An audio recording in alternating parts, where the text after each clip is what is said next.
Muy buenas tardes a todos, bienvenidos una vez más al webinar que tendremos el día de hoy. Gracias por acompañarnos, por su tiempo, por su interés. Queremos darles la bienvenida, como siempre, hablando un poco sobre la iniciativa de un mercado, que es la marca que impulsa la Alianza para la Educación Financiera en el mercado de valores de la República Dominicana. Bajo este esfuerzo en conjunto de las principales entidades del mercado de valores, desarrollamos iniciativas educativas pensadas para ti, cursos, talleres, herramientas, recursos, eventos que te ayudarán a entender cómo funciona el mercado de valores y cómo puedes participar activamente en él. Nuestro objetivo es claro: democratizar el acceso al conocimiento del mercado de valores y construir una ciudadanía más informada, capaz de tomar decisiones financieras responsables y de largo plazo. Hoy este propósito se convierte en una oportunidad compartida, así que les damos la bienvenida en nombre de la Superintendencia del Mercado de Valores, en nombre de la Bolsa de Valores de la República Dominicana, en nombre de Cebaldón, en nombre de la Asociación de Puestos de Bolsa, APB, en nombre de la Asociación Dominicana de Sociedades Administradoras de Fondos de Inversión, ADOSAFI, y en nombre de la Asociación de Fiduciarias Dominicana, ASOFIDOM. Gracias por acompañarnos y vamos a iniciar esta charla, este taller, este conversatorio, dándole la bienvenida a Giancarlo Marichal Duluc, quien es magíster en Administración Pública por University College London, donde estudió como becario de la Embajada de Inglaterra y licenciado en Economía Aplicada en State University of New York, Farmingdale. Su formación combina el análisis económico con la administración pública, una base que ha marcado su manera de leer el entorno macroeconómico y traducirlo en decisiones concretas. A lo largo de casi 9 años, ha desarrollado su carrera en la intersección del mercado de valores, la banca y el sector público. Actualmente es subdirector de riesgos de mercado y ciberseguridad en Prima Valores S.A., puesto de bolsa, donde lidera las funciones de riesgo del mercado, riesgo de liquidez y ciberseguridad. Cuenta con una amplia experiencia en el desarrollo de modelos cuantitativos y predictivos aplicados a la gestión de riesgo, la optimización de portafolios y tesorería, así como en la ciencia de datos y analítica avanzada. Ha liderado proyectos de fortalecimiento del marco de gestión integral de riesgos, incluyendo el desarrollo de motores de estrés de liquidez, dashboards automatizados de riesgo, metodologías de VAR multinivel, modelos de backtesting, adecuación de capital y sistemas de calificación crediticia. Su trabajo se centra en convertir datos en indicadores macroeconómicos en herramientas para la toma de decisiones, apoyado en la ciencia de datos y la analítica avanzada. Conecta el comportamiento de las variables macro con la gestión de riesgo y la estrategia de inversión, mostrando cómo el seguimiento riguroso del entorno económico se traduce en mejores decisiones financieras. Giancarlo, muchas gracias, bienvenido, gracias por acompañarnos y por traernos un interesante taller al cual hemos llamado Cómo interpretar indicadores macroeconómicos clave. Y estamos muy motivados e incentivados para escuchar cómo podemos encontrar, qué información podemos encontrar y cómo estas informaciones nos pueden ayudar a tomar mejores decisiones al momento de invertir. Te doy la palabra.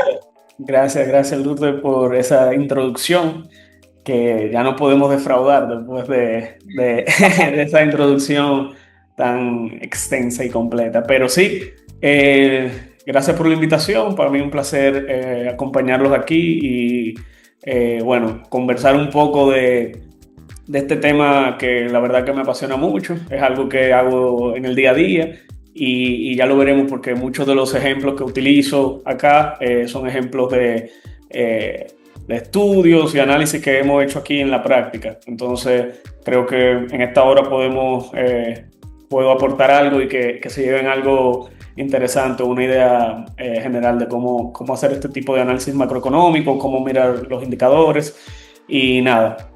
Como conversaba, la meta no es que se memoricen ninguna cifras, sino que salgan aquí con un framework o un tipo de un marco que puedan utilizar con criterio propio y así puedan ver las noticias, la economía y todo eso de otra manera luego de que salgan de acá. Y bien, antes de iniciar, yo armé esta pequeña dinámica que de hecho no es de mi autoría, es una dinámica de un libro que se llama Factfulness, un libro que a mí me marcó mucho y que recomiendo bastante. Su autor se llama Hans Rosling, era un director, un doctor que luego en su vida se convirtió en estadista y inició una fundación que se llama el Gapminder. Y la idea general de Hans Rosling y este libro es de cómo malinterpretamos muchas veces los datos y los datos macroeconómicos a nivel mundial. Y nada, aquí vamos a ver una serie de preguntas, no quiero tampoco tomar mucho tiempo, sino es para hacer una pequeña dinámica. La idea es que vayan viendo estas preguntas y las respondemos por el chat o las responden en su mente y luego vamos a ir viendo las respuestas. Entonces, empezando por la primera pregunta, y dice, en los últimos 20 años, la pobreza extrema en el mundo casi se duplicó, se mantuvo más o menos igual o se redujo a más de la mitad. Si quieren, los participantes pueden ir respondiendo su guest en el chat. Yo ahora mismo no lo veo, pero pueden ir viéndolo por ahí. Y bien, la respuesta correcta es se redujo a más de la mitad. Entonces, aquí el dato específico, entre el 2000 y la actualidad, la pobreza extrema en el mundo se redujo de un 28% a un 10%. Cientos de millones de personas salieron de la pobreza extrema. Seguimos con la siguiente pregunta que dice, ¿cuál es la esperanza de vida promedio en el mundo hoy? 60 años, 70 años o 80 años. No sé si acá yo creo que puedo ver el... Ya empezaron a responder por el QA. Ok.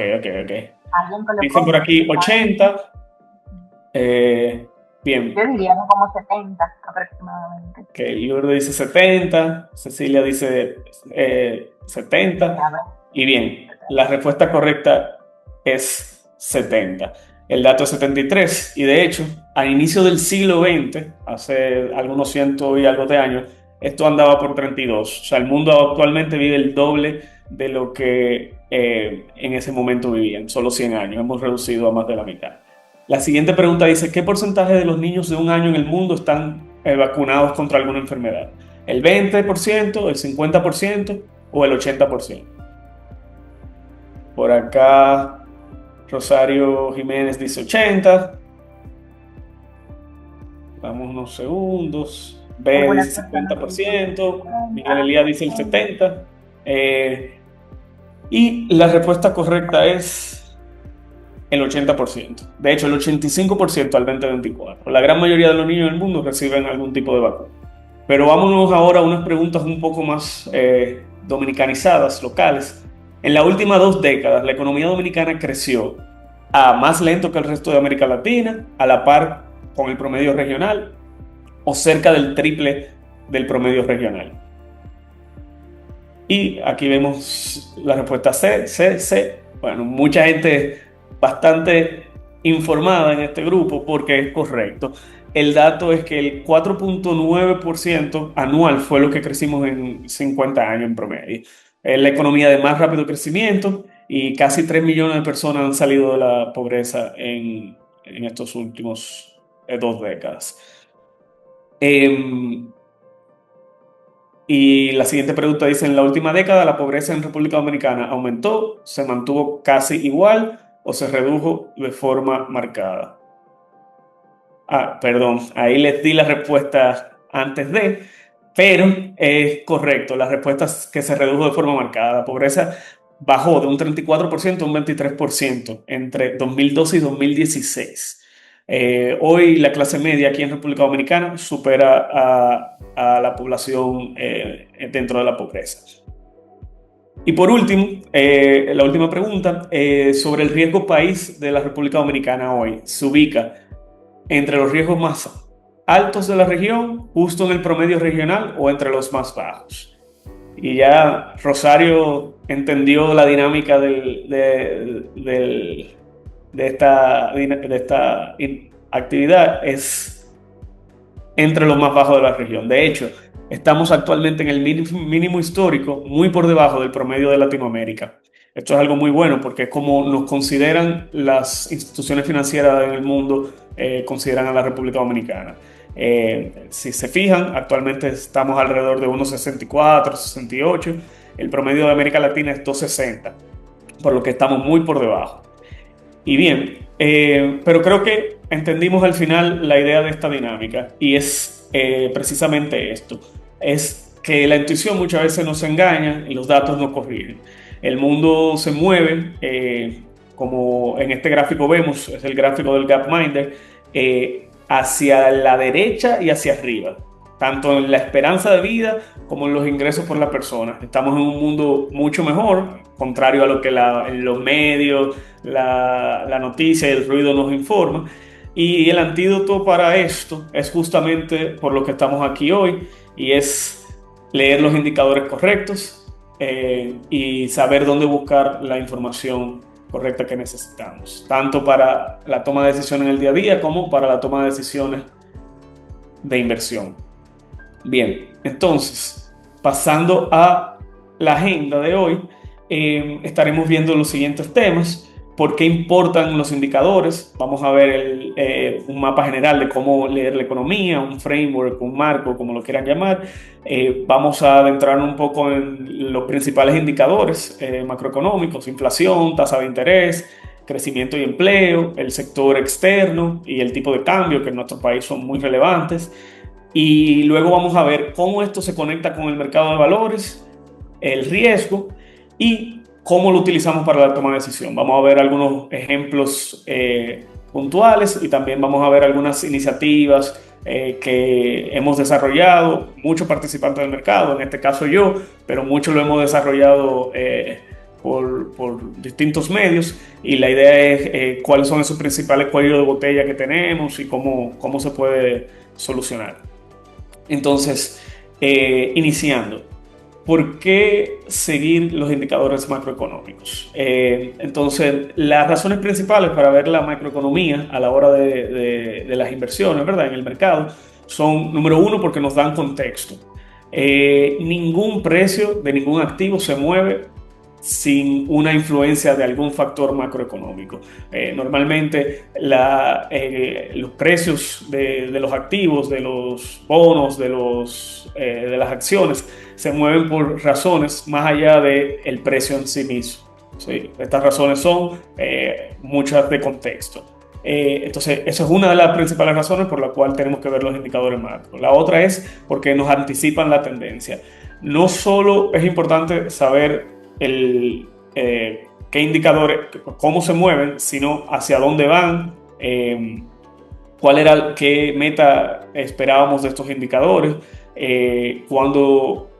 a qué velocidad de crecimiento se mueven o de crecimiento, y ¿por qué más? Porque nos ayudan a gestionar el riesgo. O sea, si leemos estas señales a tiempo, a los que trabajamos con inversiones, nos ayudan a proteger esos portafolios, a tomar decisiones, ya sea de aumentar el apetito o reducir el apetito de riesgo que tenemos. Entonces, a grandes rasgos, los indicadores macroeconómicos no nos predicen el futuro, lamentablemente, pero sí reducen bastante la incertidumbre con la que tomamos decisiones.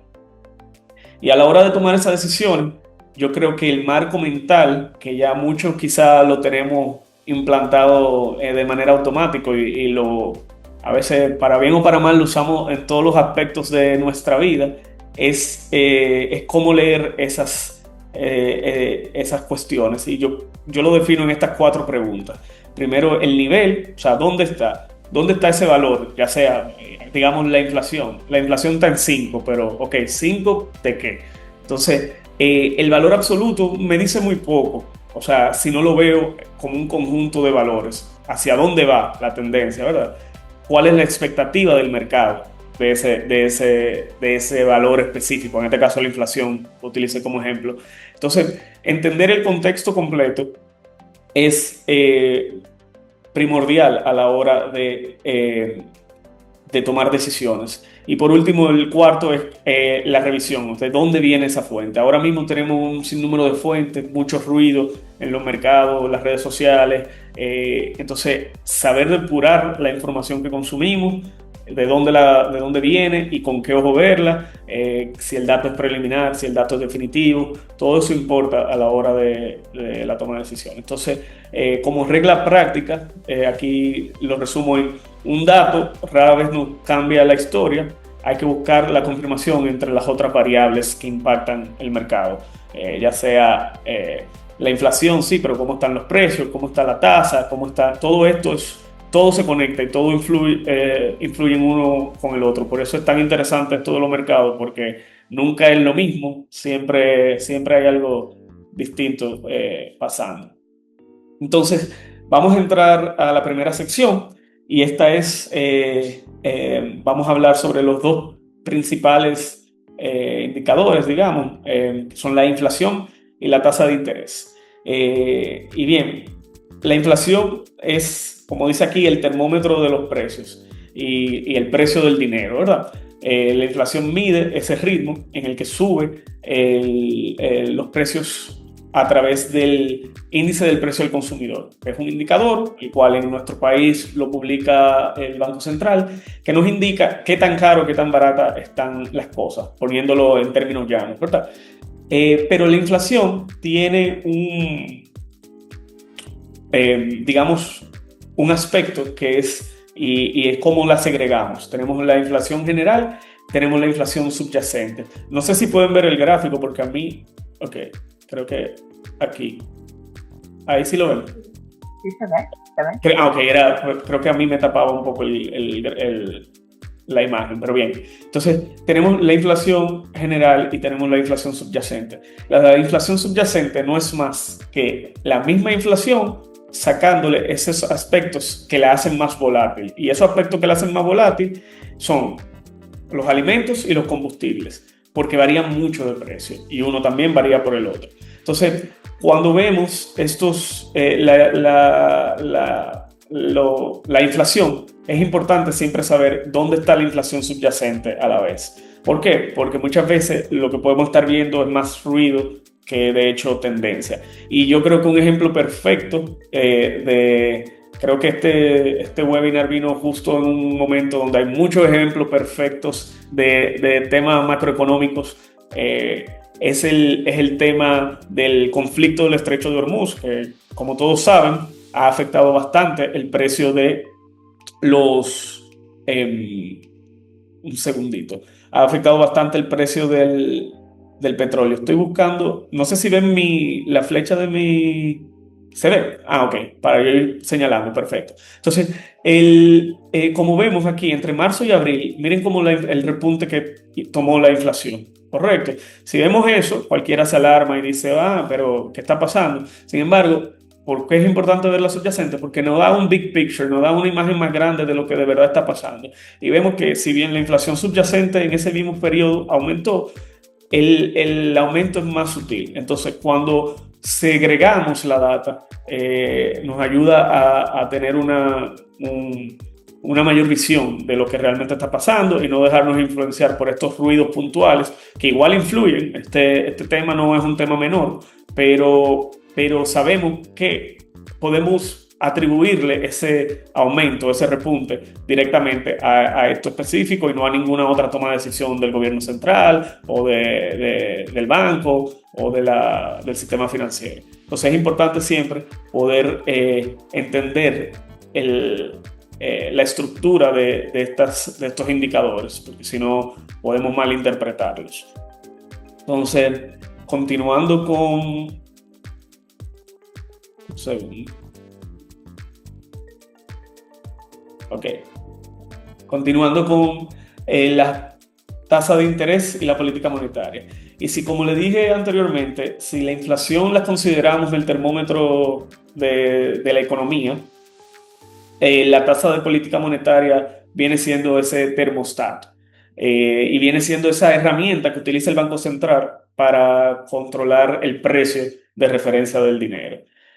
Entonces, cuando la inflación se calienta, entonces el Banco Central, digamos, ¿verdad? En esta analogía, la inflación se calienta, sube, entonces el Banco Central utiliza la política monetaria para reducir ese o aumentar, dependiendo cuál sea la condición. Entonces, el Banco Central hace esto y lo hace a través de dos, digamos, un techo y un piso, lo que llamamos el corredor. El corredor de política monetaria, ¿verdad? Tenemos por un lado los depósitos, que son las tasas del Banco Central, y de nuevo me gusta aclarar que esto es en teoría, y vamos a ver más adelante por qué yo digo en teoría, tenemos un techo y un piso, ¿verdad? Tenemos el techo, son los depósitos, son la tasa en el que el Banco Central le paga a un banco cuando al final del día le sobra efectivo, lo dejo en Banco Central. Por ese piso se supone que el banco controla, que ningún banco te va a prestar, le va a prestar al otro por menos si lo puedo dejar seguro en el Banco Central, ¿verdad? Esa es la idea. Por el otro lado tenemos los repos, que son justo lo contrario.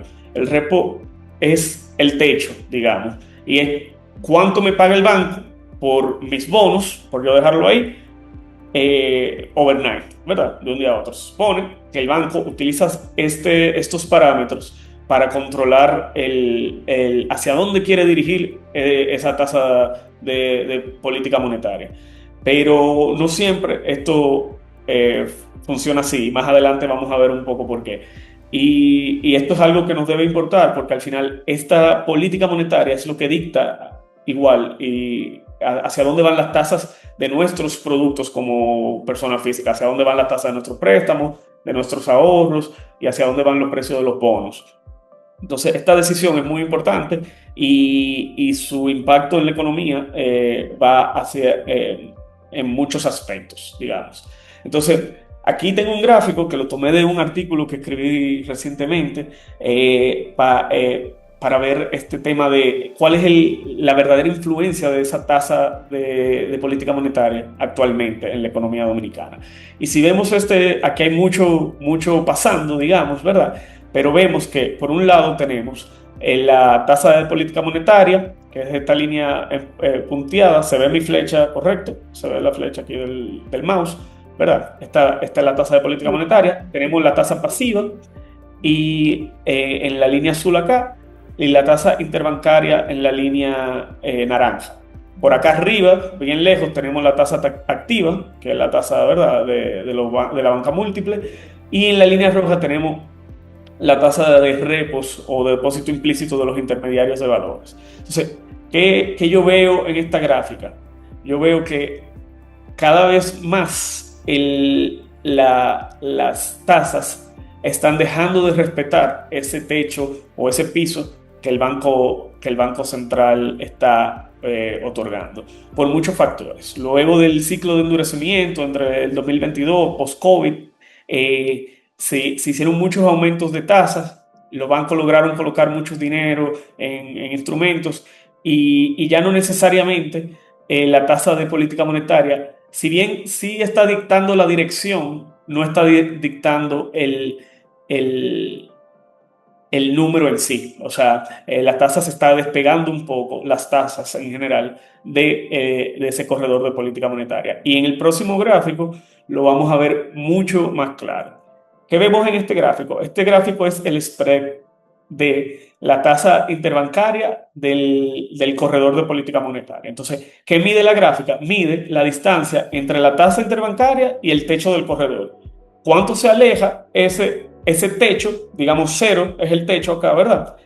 ¿Cuánto se aleja de la tasa interbancaria de ese techo del corredor? Y si se fijan, cuando el Banco Central en el año 2013 inició con este corredor de política monetaria,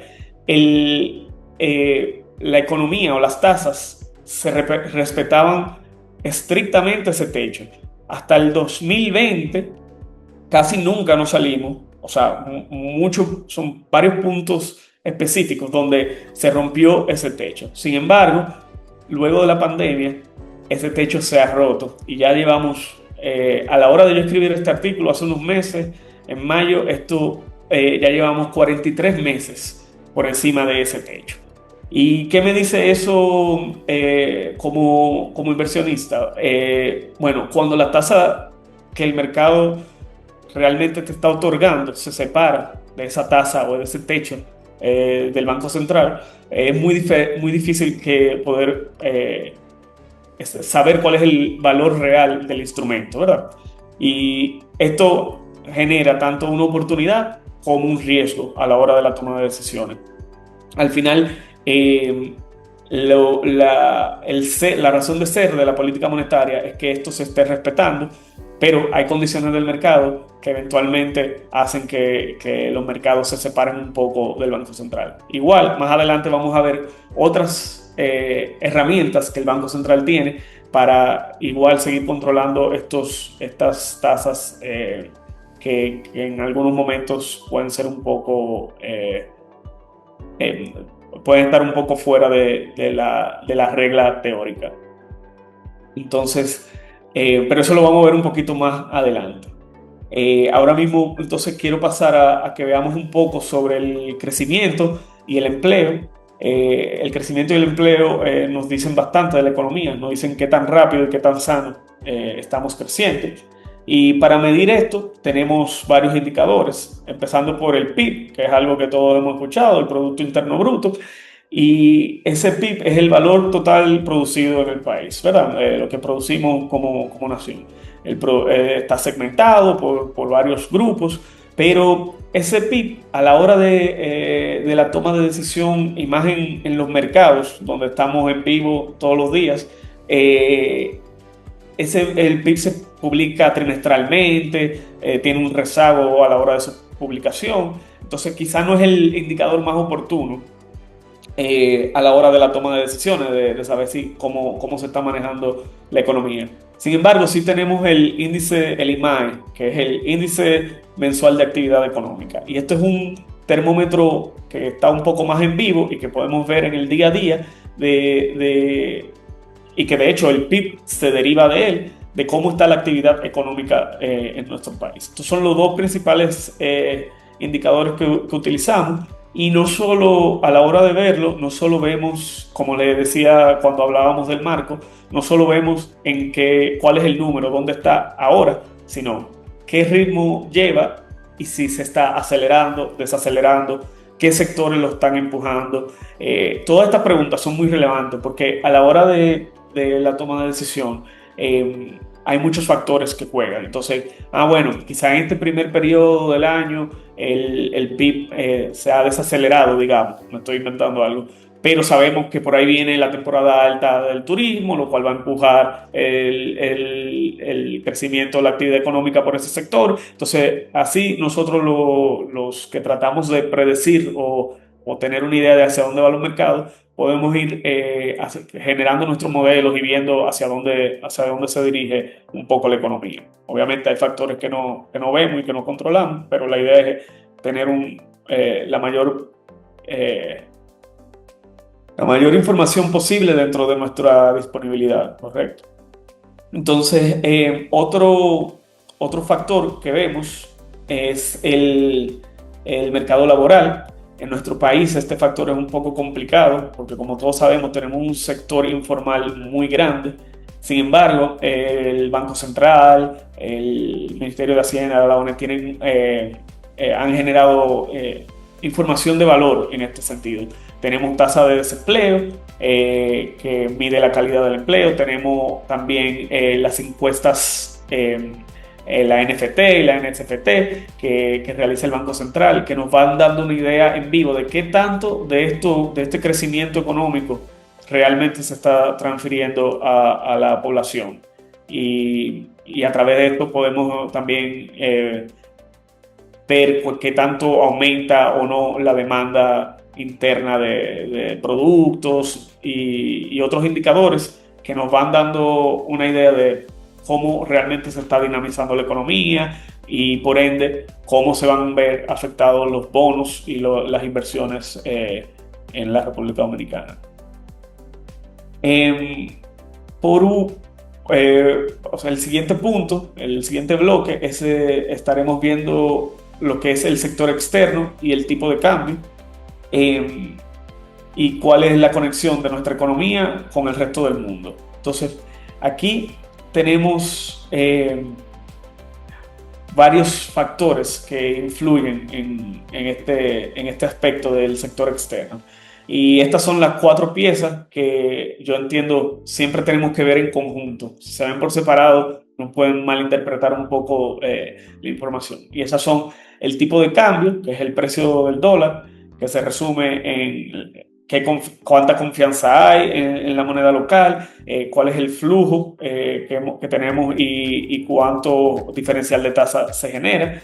Tenemos las reservas internacionales, que es el colchón que tenemos para defender la moneda y para el pago de las importaciones. Y tenemos nuestras grandes fuentes de divisas, que es lo que nos sostienen y que sostienen la moneda, y esas son las remesas, el turismo y la inversión extranjera directa. Y en los ejemplos que vamos a ver más adelante voy a entrar en detalle en estos y cómo son de bastante relevancia en la, digamos, la coyuntura actual del mercado de valores. Entonces, por último, también tenemos la balanza comercial, y esto es qué tanto importamos versus qué tanto exportamos. Esto es importante porque ahí también podemos ver qué tanta presión se está generando contra la moneda. Nosotros somos un país que importa mucho, entonces es algo que es bastante relevante a la hora de mirar los indicadores macroeconómicos.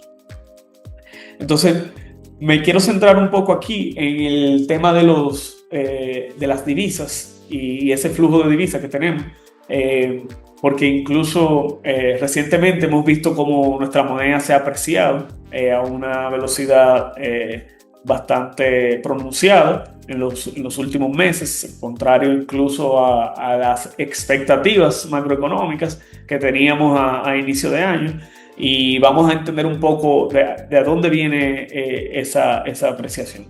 Y las divisas, como les mencionaba, tenemos tres aspectos que son los que más, que más influyen en el precio, la apreciación o depreciación de la moneda. Son las remesas, el turismo y la inversión extranjera directa.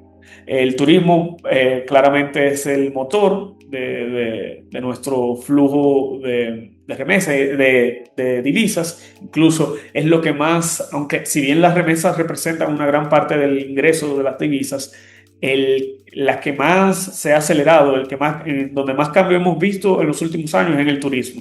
Por ende, es el que ahora mismo nos está aportando esos grandes flujos inesperados que no teníamos contemplado anteriormente en los datos históricos. Entonces, si se fijan, hemos tenido un crecimiento a lo largo de las tres fuentes constante, salvo por el periodo COVID, del cual nos recuperamos de manera extraordinaria, diría yo, o sea, súper rápido, lo cual ha sido muy bueno.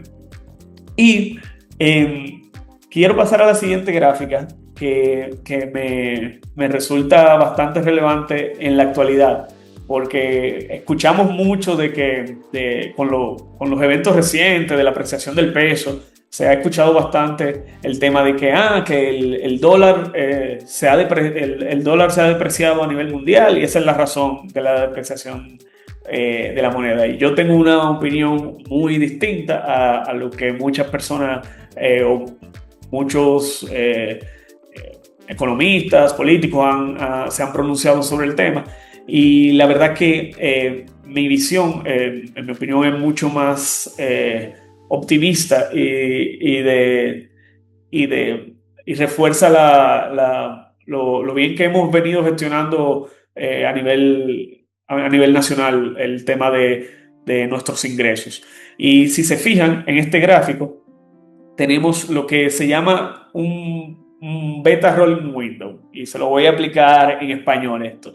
Esto se lee de una manera muy sencilla. Lo que se ve en el gráfico es qué tan lejos de la línea cero, ¿verdad? Y voy a buscar la flechita aquí, exacto. Qué tan lejos del cero, mientras más lejos estamos, más está reaccionando el peso al dólar. O sea, mientras más lejos estamos de esto, y si se fijan, siempre la moneda dominicana, históricamente, la temporalidad más reciente, hemos estado bastante reactivos a la moneda y por eso oímos este speech o este discurso de que la moneda global se está depreciando, entonces por ende nosotros no estamos depreciando.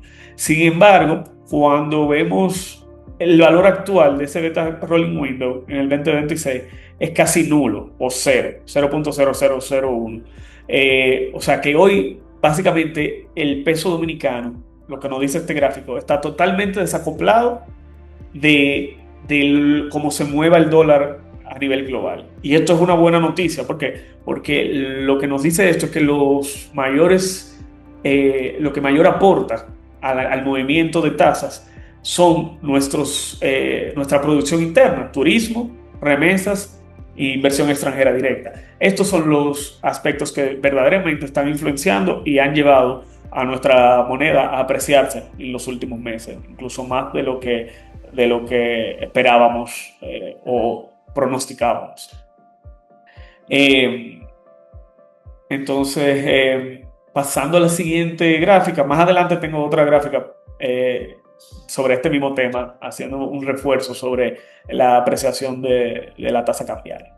Pero antes de eso, quiero hablarle un poco sobre otro aspecto súper importante a la hora de mirar la macroeconomía y los indicadores macro de cara a las inversiones y al mercado de valores. Y esas son las operaciones monetarias y la balanza de pago. Y estos son dos conceptos que suenan muy técnicos, pero la verdad que son bastante sencillos. Y les explico. Principalmente vamos a enfocarnos en las operaciones monetarias. Las operaciones monetarias son un mecanismo que utiliza el Banco Central para regular, digamos, diariamente la liquidez del sistema. Entonces, ¿cómo lo hace? Inyectando y retirando dinero del sistema. Lo que se llaman operaciones de contracción cuando retiro y de expansión cuando inyecto dinero al sistema. ¿Y por qué esto es importante? Porque a través de esto podemos ver qué tanta liquidez hay en el sistema, dónde está concentrada, esa liquidez nos da indicios de hacia dónde van las tasas por igual.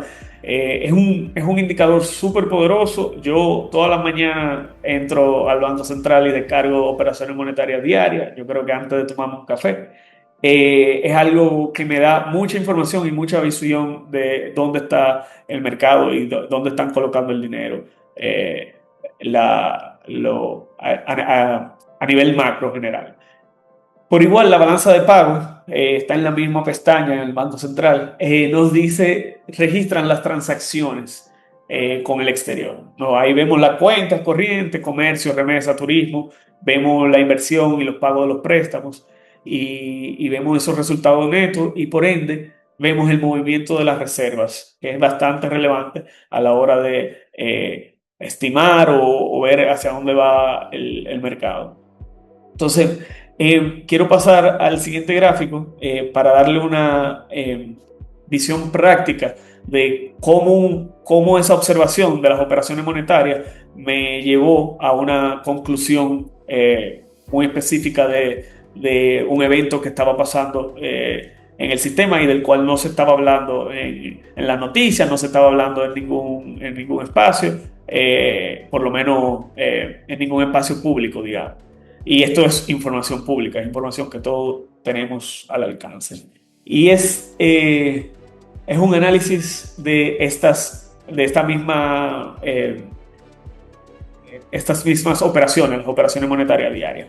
Y como bien les dije, todas las mañanas yo voy chequeando estas operaciones monetarias diarias, es un número, me dice cuánto se colocó y cuánto hubo en colocaciones, cuánto hubo de, digamos, contracción y expansión, ¿correcto?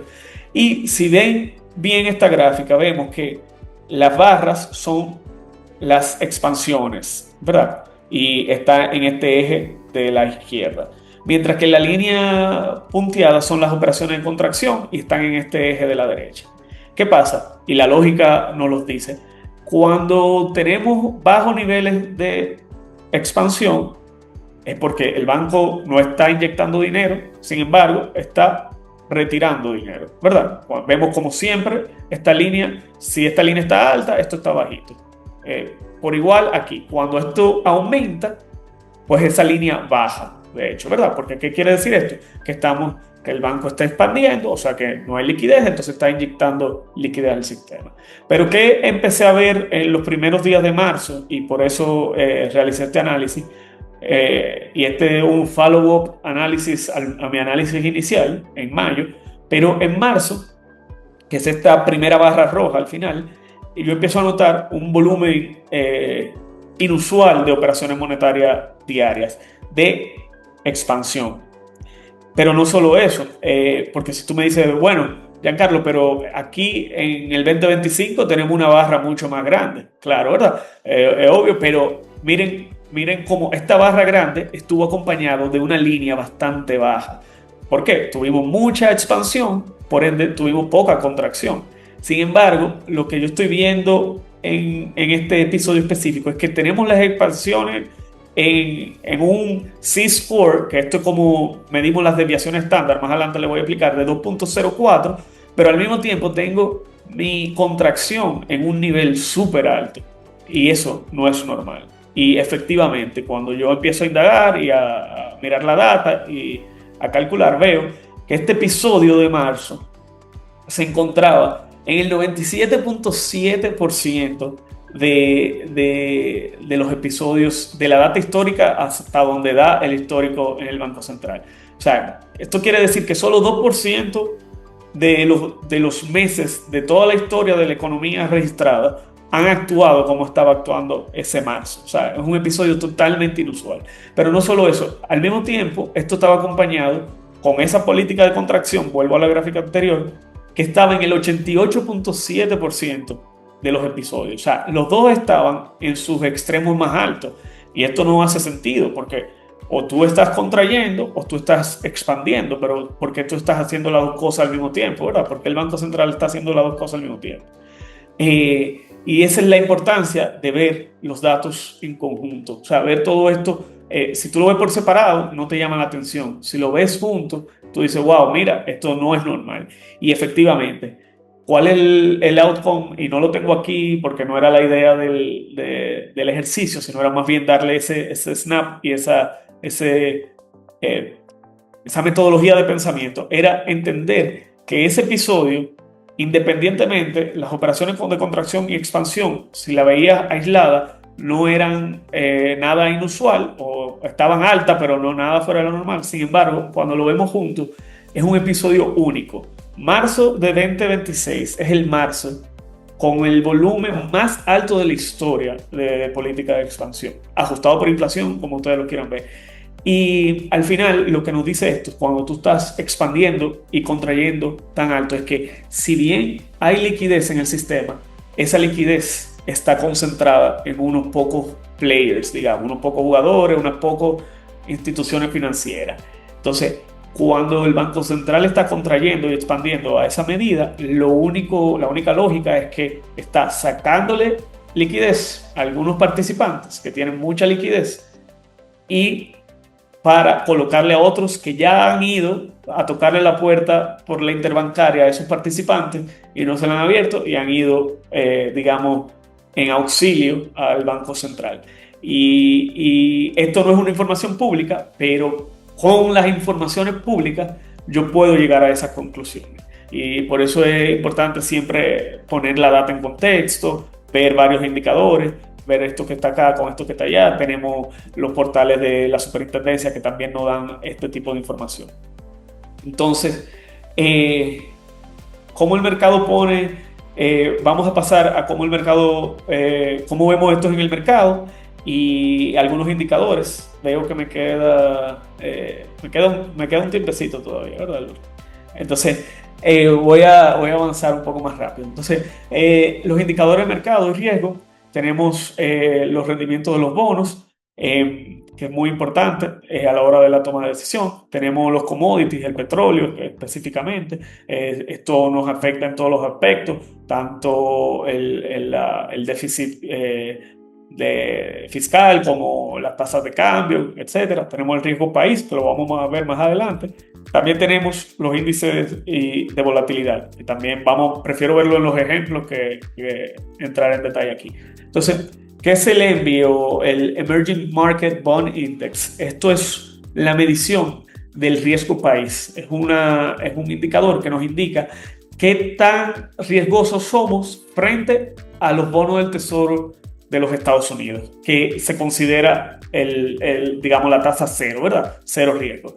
Nosotros actualmente en República Dominicana estamos en 1,67. Quiere decir que la prima de riesgo que se paga por nosotros es 1,67. Nuestra tasa debe de estar 167 puntos básicos por encima de los bonos del Tesoro para que sea atractivo invertir en nosotros y tomar el riesgo de invertir en un país pequeño, en el Caribe, con niveles de pobreza e informalidad altos.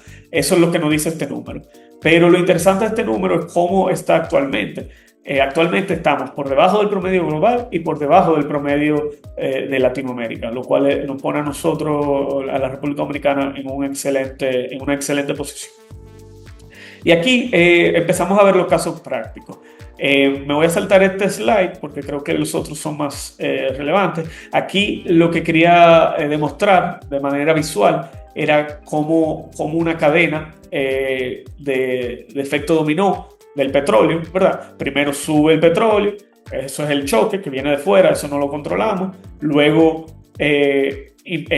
como nosotros somos importadores, eso encarece el traslado, ¿verdad? Entonces sube la inflación, sube el costo del transporte, suben los combustibles. Entonces eso hace que las tasas, el mercado, el Banco Central se ve obligado a tomar medidas para ajustar, lo cual genera presión cambiaria, lo cual tiene una reacción en el precio y las acciones en el mercado. Entonces, de nuevo, muchas de estas cosas son la teoría, pero en la práctica hay muchos factores que influyen. Entonces, estas cadenas no siempre respetan ese orden lógico, esa teoría que nos enseñaron en economía a algunos. Y aquí lo podemos ver perfectamente. En marzo tuvimos estos aumentos significativos en los precios de los barriles del petróleo. Sin embargo, en la República Dominicana, el gobierno central toma la decisión de subsidiar gran parte de ese aumento, por lo cual no lo vemos reflejado directamente en un inicio en los precios o el costo de bomba, el precio en la bomba de gasolina. Sin embargo, por algún lado estamos asumiendo ese impacto, ¿verdad? Y ese lado es a través del subsidio fiscal. O sea, se dispara a niveles récord el subsidio, miren cómo el estimado del costo fiscal, y eso presiona al final y presiona la demanda de divisas. Y ahí tú me dices, pero Giancarlo, no, las divisas siguieron bajando. Correcto, porque hay otro factor que estaba influyendo en ese momento y es un factor que a la hora de tú ver el petróleo no necesariamente lo estás viendo, y eso es el oro. Y fíjense aquí qué interesante. El oro, para los que no lo saben, es muy relevante para nuestras exportaciones, porque aunque todos sabemos que el Pueblo Viejo, la Barrick es digamos, una concesión, nosotros recibimos un volumen significativo de ingresos fiscales que paga la Barrick. ¿Y qué ha pasado en los últimos años? No sé si lo han seguido. En el último año, ya casi año y medio, el precio del oro se ha disparado. O sea, a la hora de hacer el presupuesto 2026, en el presupuesto nacional pusimos un oro entre $1,400 la onza. Sin embargo, hoy, antes de este webinar, yo chequeé y el oro estaba en 4,000. Estamos $500 por encima de lo que habíamos presupuestado. ¿Qué quiere decir esto? Que vamos a estar recibiendo ingresos muy por encima, un 15% por encima de lo que pronosticamos en nuestro presupuesto. Y ese ingreso es un excedente considerable, y tanto para el presupuesto como para las divisas. No necesariamente a la hora de la toma de decisión se tomó la decisión de que vamos a subsidiar el petróleo porque lo podemos cubrir con el oro, pero sí a nivel fiscal de la balanza, sí el oro no está aportando a que ese subsidio exorbitante que hemos hecho con el petróleo no nos impacte tanto en la economía del día a día. Si se fijan, esta es la correlación histórica del precio del oro con los ingresos por exportaciones. El oro predice el 85%, el precio del oro predice el 85% de nuestros ingresos por exportaciones. O sea, básicamente podemos predecir cuánto nos va a ingresar a la República Dominicana en, en un periodo X a través de cómo se va a comportar el oro en los siguientes años. Entonces es un predictor muy fiable y se traduce directamente a las exportaciones. Y de nuevo, como les mencionaba antes, el oro ha apoyado a amortiguar este shock que hemos tenido por los conflictos en el estrecho de Hormuz y nos ha ayudado a cubrir, yo estimo, entre un 16 y un 28% de ese sobrecosto del subsidio. Entonces, esto es otro gran ejemplo de cómo los datos macroeconómicos nos pueden ayudar a entender bastante bien la economía y hacia dónde se dirige. Entonces, aquí tengo otros ejemplos. Voy a saltar algunos porque son muy parecidos para poder concluir con la otra parte de la presentación. Entonces, el primer ejemplo es la inflación en el 2021-2022. La inflación escaló muy por encima de la meta, ¿correcto? En ese periodo. Tuvo un pico en el 2022 de 9.4%. Y eso era una señal anticipada de que el Banco Central iba a tener que endurecer su política monetaria. Entonces, el que estuvo observando eso en su momento pudo ver cómo los rendimientos de los bonos subieron y los precios de los bonos largos cayeron. Entonces, al final, quien acortó la duración en su portafolio, porque entendió que estaba atento a los movimientos de inflación, al índice mensual de actividad económica, pudo tomar decisiones en su portafolio para esto. Entonces, continuando con otro ejemplo, la desinflación, por igual, luego de que la inflación empezó a bajar en el 2023 y empezaron los recortes por parte del Banco Central,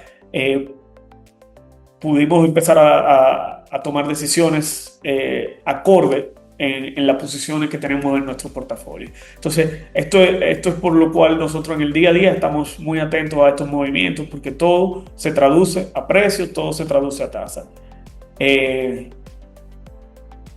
Esto es un ejemplo más actual de cómo el ENVI, cómo ha reaccionado el mercado a la baja. Si ustedes, no lo tengo aquí, pero le puedo dar el dato.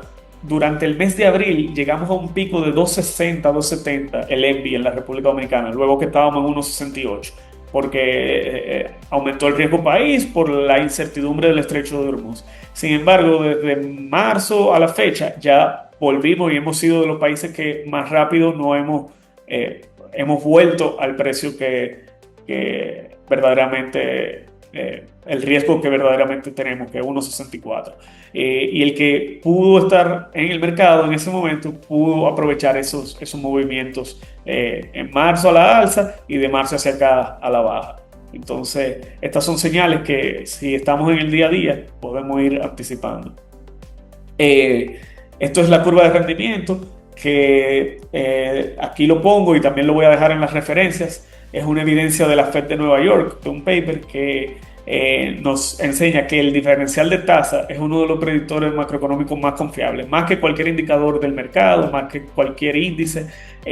Cuando tenemos una curva invertida en los bonos del Tesoro de Estados Unidos, podemos garantizar con mucha certeza anticipar una recesión 2 y 6 trimestres después.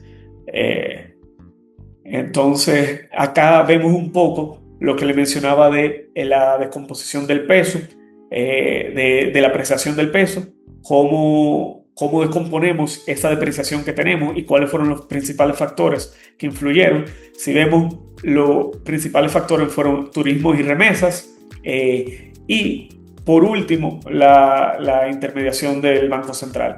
Como les mencionaba, el DXY o el movimiento del peso a nivel global tiene poco o nada de influencia en ese movimiento cuando lo vemos dentro de una regresión. Y acá tenemos un cheat sheet, ¿verdad? Como una hoja como de trampa, una trampa, no sé, como un cheat sheet, no sé cómo lo llamamos, que podemos utilizar a grandes rasgos con los indicadores, qué pasa con los bonos, qué pasa con las acciones y el tipo de cambio. Recuerden que estos son tendencias generales y no siempre las cosas van tal cual lo decimos. Es un chivo, Giancarlo. Un chivo, ni año. Me quemé ahí, pero claro, un chivo. Eso es un chivo, que lo pueden tener ahí en su escritorio. A grandes rasgos, de nuevo, siempre con criterios, siempre entendiendo la tendencia y el contexto actual. Las cosas, los mercados y la economía cambian muy rápido, o sea que lo que vemos hoy no necesariamente es verdad mañana. Y bien, por último, vamos de la teoría a la decisión, porque hemos visto mucha teoría, mucho gráfico, mucho todo, pero tenemos muchas cosas que nos dan muchos dolores de cabeza. Y uno de ellos es las fuentes de información. Tenemos muchas fuentes de información valiosas, pero la mayoría están dispersas. O sea, tenemos el Banco Central por un lado, pero tenemos el Ministerio de Hacienda, tenemos la Bolsa de Valores que nos dan precios, rendimientos, nos dan boletines diarios, tenemos la DGI, la ONE, un sinnúmero de fuentes, pero a la hora de tomar decisión, esto puede ser un dolor de cabeza porque tengo que ir al Banco Central y bajar un Excel, y tengo que ir a la bolsa y bajar un PDF, y allí bajar el otro. Entonces, en el día a día hace falta soluciones y hay muchas. Nosotros que trabajamos en el mercado de valores tenemos acceso quizás a través de nuestros empleadores a fuentes de información valiosa, a través de terminales de Bloomberg, a través de algunos aplicativos que quizás son muy costosos para el público en general. Pero yo siento que cada vez más la información se democratiza y con esto de la inteligencia artificial y los proveedores de inteligencia artificial, muchos podemos crear o generar herramientas para nuestras necesidades propias. Y eso es más o menos lo que yo he hecho, tanto a nivel laboral como personal. Tratar de unificar estas informaciones. Y para eso, antes sí, pero ya cada vez menos, necesitamos habilidades técnicas computacionales o de software para desarrollar esto a través de ChatGPT, Cloud, el de su preferencia. Ustedes pueden desarrollar motores muy similares al que yo he hecho. Y la idea de este dashboard que le voy a mostrar, si tengo tiempo todavía, 2 minutos, le vamos a mostrar ese dashboard que yo he hecho para mi tarea en el día a día. De hecho, voy a parar. Espérate, ¿cómo yo comparto la otra pantalla? Ok. Me avisan si se ve mi pantalla. ¿Se ve? Bien. Por temas de privacidad, yo desarrollé un dashboard de un mercado para la iniciativa de hoy, pero porque no puedo mostrar mi dashboard institucional, perdón, de privacidad de datos, pero es muy similar al que yo uso en mi día a día. Y es básicamente lo que hace este dashboard es consolidar todas estas fuentes. Yo estoy conectado ahora mismo a través de este dashboard a la API del Banco Central, a la API de la Bolsa de Valores, a los que no tienen API le hacemos un scraping desde un web scraper, y todo para tener la información consolidada en un solo lugar. Para decirle, antes yo tenía que entrar a Banco Central y bajar 5 Excel todos los días. Tenía que bajar el tipo de cambio, tenía que bajar la inflación, tenía que bajar las operaciones monetarias que tanto le hablé ahorita. Todo esto son un Excel cada uno, un PDF, copia, pega. Sin embargo, con con esto de la inteligencia artificial y el desarrollo, he podido consolidar todo en una sola fuente de manera oportuna, ágil y fácil. Aquí yo tengo toda la información desglosada de la deuda pública, cómo vamos al día de, mira, esto está mayo 2026, a la última fecha disponible. Hay cosas que tengo diarias, si nos vamos a la bolsa. Yo estoy aquí conectado a la bolsa de valores y yo veo específicamente las operaciones del día 29 de junio, o sea, el día de ayer. Yo estoy viendo, esto es información pública, de hecho, todo público, ustedes pueden ir y descargarlo, son informaciones que están en los boletines. Puedo ver los precios, puedo ver los volúmenes que transaron mis compañeros en los otros puestos de bolsa. Y esto es una manera de solucionar ese dolor de cabeza que tenemos de la información accesible. Y bien, vuelvo a mi presentación para ya concluir. Lourdes, discúlpame que me pasé un poquito. Pero... No te preocupes, Giancarlo. Ha sido muy, muy interesante. Así que bien, no nos movemos, seguimos aquí. bien, excelente. Pero nada, para concluir, de la rutina, esta es la rutina simple, ¿verdad? ¿Qué dice la inflación?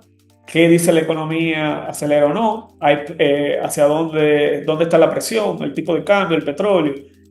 ¿Cuáles son que estamos esperando en el mercado? Esas son las respuestas que trata de responder un analista macroeconómico en la mañana. Y 5 errores comunes que yo creo que espero se lo lleven de esta charla, que cometemos todos, porque yo me incluyo ahí, es quedarse con un solo dato. Un mes no hace la tendencia, un día no es la tendencia. Hay que buscar la confirmación, hay que buscar espérate, pero si las operaciones de contracción están así de alta y la de expansión cómo están, ¿verdad? Ese ejemplo que le di anteriormente. Espérate, pero si el petróleo subió, ¿por qué el dólar está bajando? ¿Qué otra cosa lo puede estar impactando, verdad? No ver un solo dato, ignorar la expectativa. Normalmente tenemos una expectativa personal que no es la correcta, o sea, tenemos que ver hacia dónde va el mercado, o sea, tratar de ser objetivos. Confundir ese nominal y el real, ya de nuevo como le estaba diciendo al inicio con la inflación y la subyacente, ¿verdad? ¿Qué es lo que realmente está pasando? ¿Esto es ruido o no?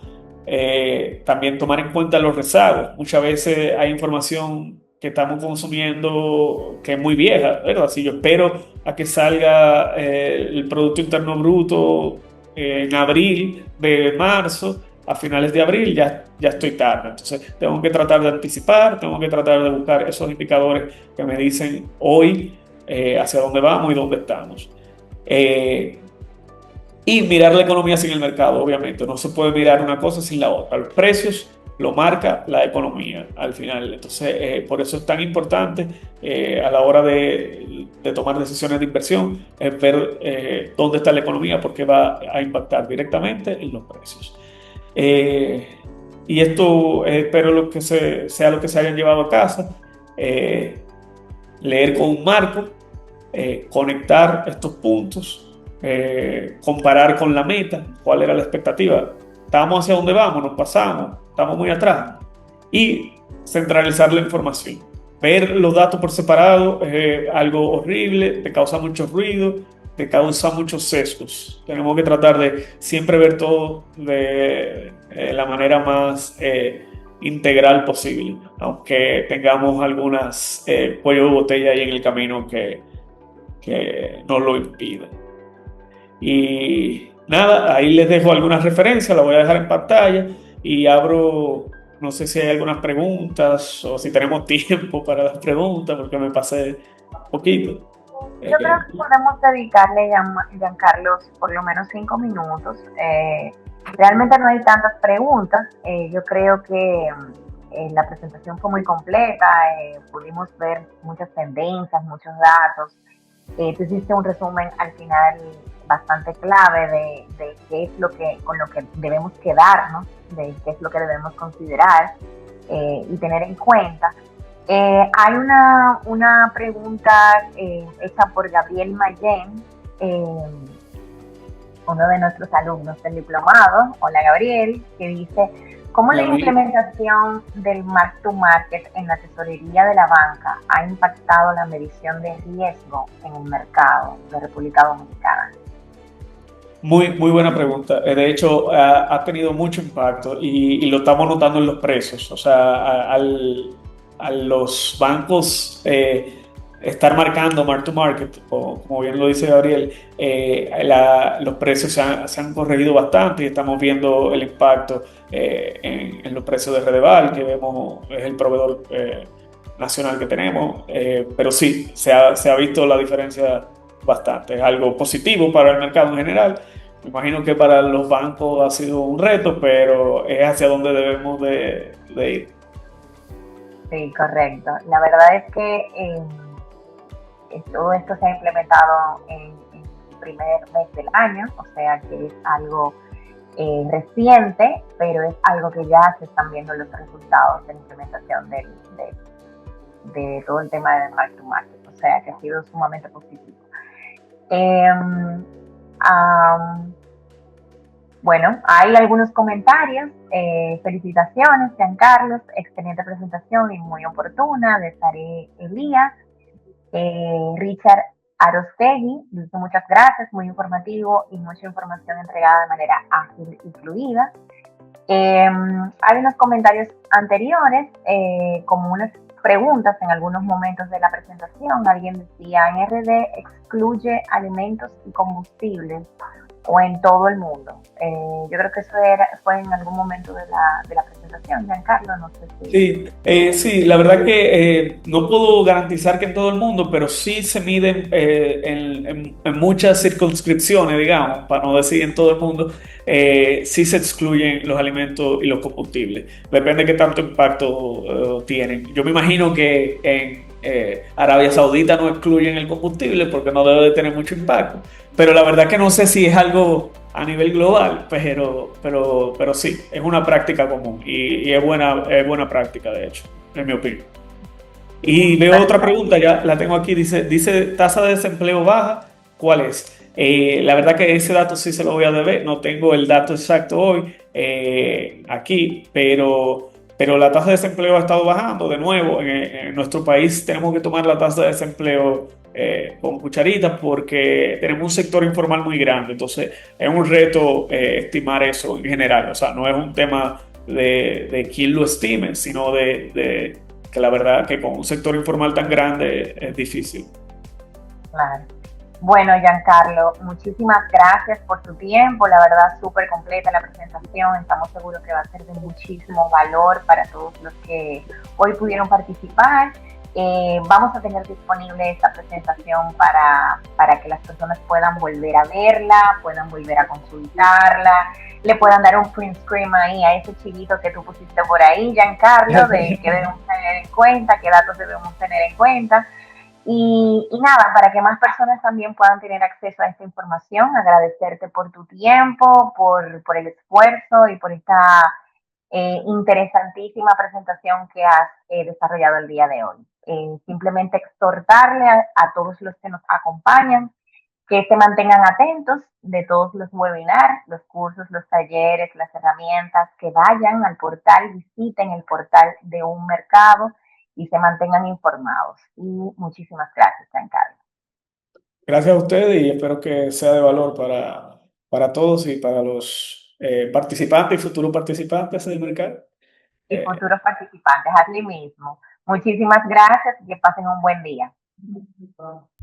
Gracias, bye bye.